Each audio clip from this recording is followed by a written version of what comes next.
Hello, welcome back. This is James Ariel from Yorkshire. Today I'm going to run through this Excel rota that I developed, and I want you to show you how you can use it effectively, basically to manage your staffing rota or shift schedule or rota. I don't know which one is correct anyway. So the way it works is this. You have this different columns that has been merged together, about 3 columns that has been merged together to make each of the dates. So let's assume we want to start this rota for the month of October, and let's say we want to start it on Monday. October month starts on the 2nd. Monday start on the 2nd.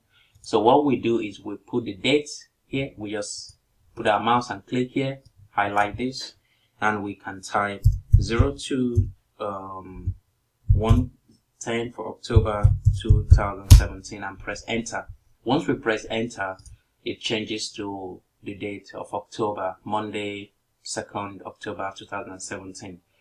And if we want to apply other dates for the columns to make it 7 days a week, what we need to do is to put our mouse down here and drag it up, and drag it like this, and we have 1 week dates set up for us automatically with Excel.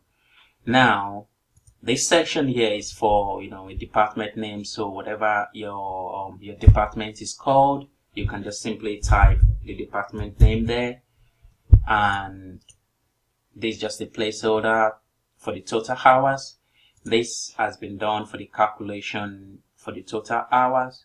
So this will calculate the total hours for the entire staffing team. This column here is for the staff name. So what we've done, I've done a drop down list for the staff, and there's a drop down list. You have different staff name. The information coming from this drop down is coming from this sheet here, which is this shift type sheet, and the information is coming from here.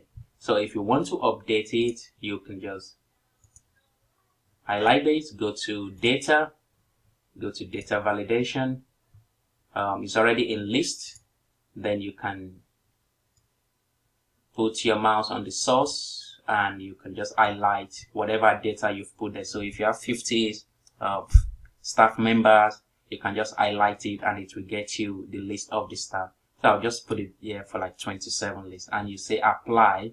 This changes to all other cells if you have other cells that will use this information. You click apply and you click OK. Same goes for the position as well, which shows the position, which is like deputy manager, support coordinators, support coordinators. So all this information can easily be changed, like I said, from the data validation, the source, and you can always come here and change the list of the type of position you have within your team or your organization, and you can click apply. And you have this section here with the contracted hours. The way you do it is you just put the time, 30 hours, and say days, minutes. So the first one shows the hours, the second one shows the minute, and the third one shows the seconds, and just press enter, which shows 30 hours. The reason we're doing this is because we want to subtract the total hours that this staff has worked from their contracted hours, so we know how many overtime they've done for that week. The rota also have a section where we have the breaks and we have the travel. Some organization, they might pay you for travel. Part of your job might include you traveling, so we want to know exactly what period they are traveling within their shift and the breaks they're having, so you can just simplify. If it's 30 minutes break, you can just put a 30 minutes break time here for them. So let's dive into the rota itself. We have here just the placeholder, the staff team, and here we have the shift type, we have the start time, and we have the end time for each day. So what we need to do is we need to go here and select this drop down list. You can see all types of shift here that has been put in this drop down based on your requirement for department. The way this rota works, I've have done it for the health and social care sector, and these are the types of shift that some of the departments usually have within the health and social care sector, like one-to-one and things like that, care management, or someone who's an apprentice. You want to be able to identify them on the rota effectively. So to start with this this staff member, which is name 1, we just need to come here and select.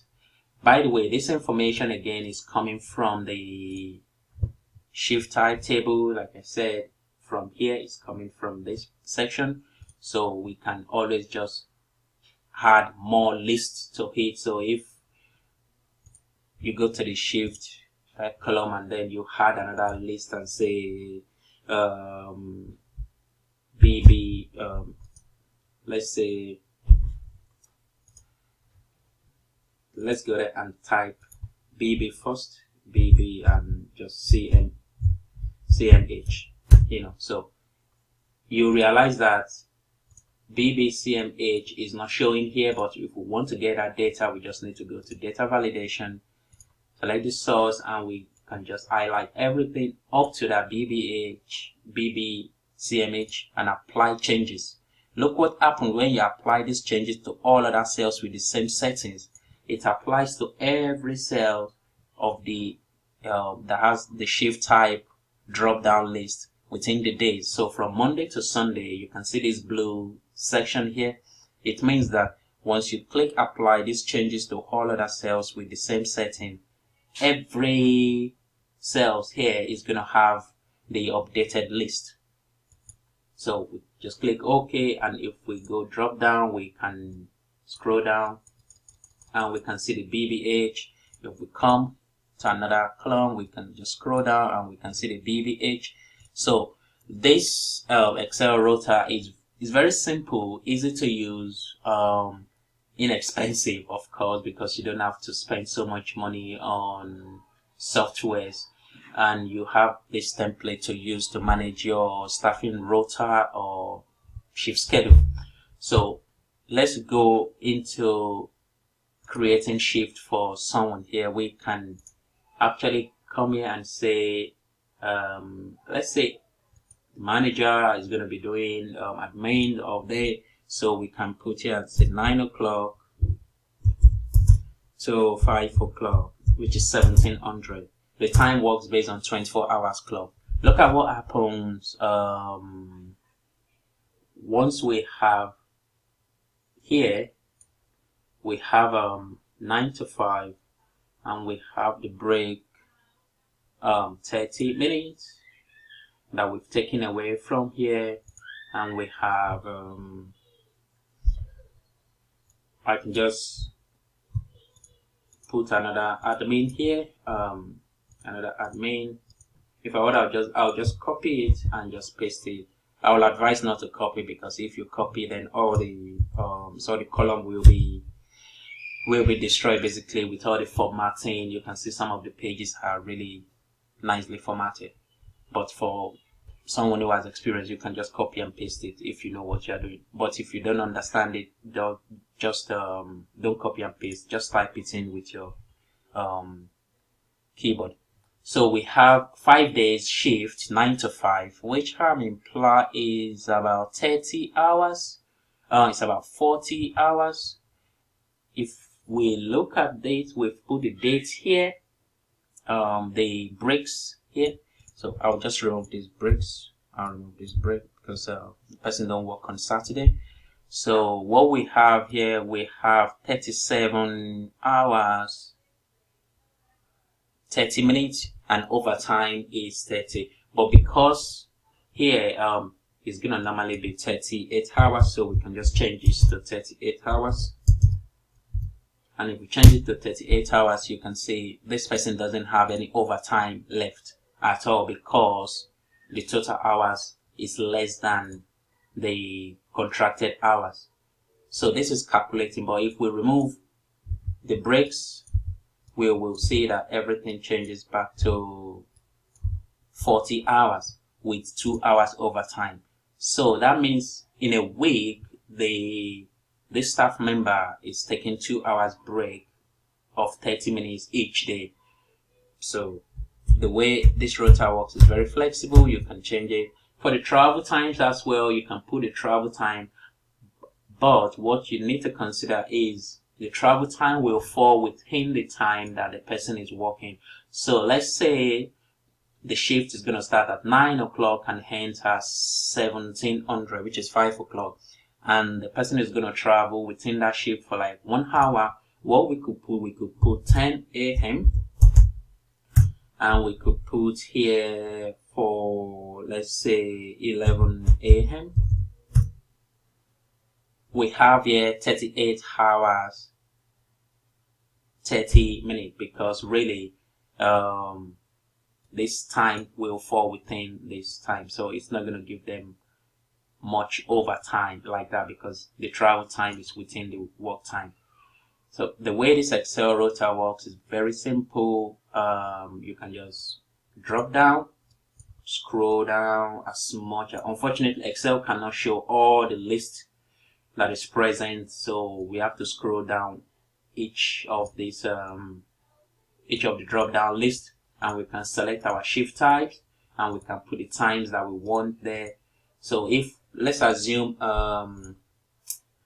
there's a staff member that is doing, let's say, early shift, for example, and they're going to start at 7 o'clock and they'll finish at 2 o'clock, and they will have to support someone for one-to-one. Let's say they will support CW for one-to-one, let's say for 2 hours, and they will do that between the hours of 10 o'clock to, let's say, 12 o'clock. 12 o'clock. So we have here, but what we're going to do, we're going to make sure that we have this one up to 10 o'clock, and we can have from 10 o'clock here to 12 o'clock, and they can also support another person. Let's say they are supporting ND from 12 o'clock to 2 o'clock, and you have this shift. So you can add as many shifts, but obviously it can only take about 5 different types of shift types. So 1, 2, 3, 4, 5. So you have these 5 shift types, and you can split the time. So if the hours is 8 hours, you can divide those 8 hours into 5 different places, and you can specify it on this rota for this particular time, and it will account for what the staff is doing for that particular week. So let's assume we have another one again. Let's say he has training here from 2 o'clock, and we have here up to, let's say, 1400 to, let's say, 1500. You know, we can see that everything here is being calculated as the person is. I'll just remove this break now. I'll remove this break. So we have here that person is starting 7 a.m. to 2, 7 a.m. to 10 a.m. From 10 a.m. he does another task to 12. Then from 12 o'clock to 2 o'clock he does another task, and from 2 o'clock to 7 o'clock there's another task. And let's say, last but not the least, let's say sleep in. The person is sleeping in and staying at work till the following day, and let's say the person starts from 5 o'clock up to 2000, and then the person sleep and continues the next morning at 7 o'clock and finish, let's say, at 2 o'clock. So we can see here that altogether the staff have done 22 hours for these 2 days, and they have contracted hours, which is 38 hours. If you take 38, if you take 22 away from 38, you can't really get any overtime. That's why you can't see any overtime here. But let me just copy and paste, and if you paste it here and say 30 hours, you still don't have up to 38 hours. But the moment you have more than 38 hours, you see the overtime display here, and you see the overall time for the entire staff team. So how do you now create more staff column if you have, let's say, 5 staff within your team, or 10 staff, or 20 staff? The simplest way to actually do it without having to stress too much is to highlight everything here from the shift type, highlight it up to this section, copy, and come down and say paste. And automatically it will take everything there, and you might have to like copy it. But before you start the rota itself, you make sure that you have a blank template to start with, so that everything you are actually typing will not be like a repetition. So before you copy it, you make sure that if you have 5 staff within your team, just copy this, and duplicate it 5 times. Copy it and paste it 5 times, and you will have your 5 teams set up, and everything will be calculated automatically, and it will all work out well for you. So that is it. I hope this short tutorial explains how to use this rota. And if you have any specific question, you can let me know. Otherwise, subscribe, and I will see you guys next time. Bye.